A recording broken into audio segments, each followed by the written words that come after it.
విజయ్ మాల్యా ఈ పేరు చాలా మందికి తెలిసే ఉంటుంది. విజయ్ మాల్యా 2016 మార్చ్ అప్పుడు ఇండియా నుంచి వెళ్ళిన తర్వాత 9 years తర్వాత రాజ్ శమాని అనే ఒక యూట్యూబర్ యూకేలో చేసిన ఒక పాడ్కాస్ట్ లో ఫిగరింగ్ అవుట్ అనే షోలో విజయ్ మాల్యాతో ఇంటర్వ్యూ చేశాడు. ఇది 4 hours ఉంటుంది. 4 hours లో విజయ్ మాల్యా, రాజ్ శమాని మాట్లాడిన డిస్కషన్ లో చాలా ఇంపార్టెంట్ పాయింట్స్ అనేవి మాట్లాడారు. సో దాని గురించి ఈ రీల్ లో పూర్తిగా చెప్తాను. ఈ రీల్ ని ఇప్పుడే సేవ్ చేసుకొని మీ ఫ్రెండ్స్ అందరికి ఖచ్చితంగా షేర్ చేయండి. ఆ షోలో విజయ్ మాల్యా ఏం చెప్పారంటే, తను 6,203 crores లోన్ ఉందని ఒప్పుకున్నాడు. బ్యాంకులు ఈడీ వసూలు చేసిన ఆస్తులు కలిపి 14,131 crores పైగానే వసూలు అయినా అతను వ్యక్తిగతంగా ఆ మొత్తం కట్టలేదని చెప్పాడు.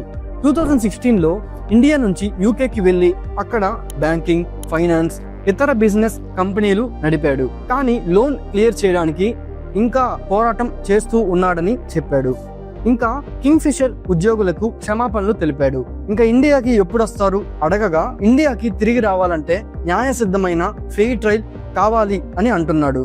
భారతదేశంలో బిజినెస్ చేయడం చాలా కష్టం, పాలిటిక్స్ అప్రూవల్స్ చాలా బాగుండాలి, ఇలాంటివన్నీ ఆ పాడ్కాస్ట్ లో అన్నాడు. యూకే కోర్ట్స్ లో కేసులు ఇంకా కొనసాగుతూ ఉన్నాయి. 9 ఏళ్ల తర్వాత తాను ఫుజిటివ్ అని పిలువబడుతున్నాడని అన్నాడు.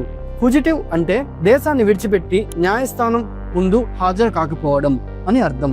ఇంకా నాకు అన్ని బ్యాంక్ అకౌంట్స్ వివరాలు ఇస్తే ఎప్పుడు ఎలా ఏది ఎక్కడ వాడానో అనేది కూడా నేను చూపించగలను అని కూడా విజయ్ మాల్యా ఆ పాడ్కాస్ట్ లో వివరించాడు.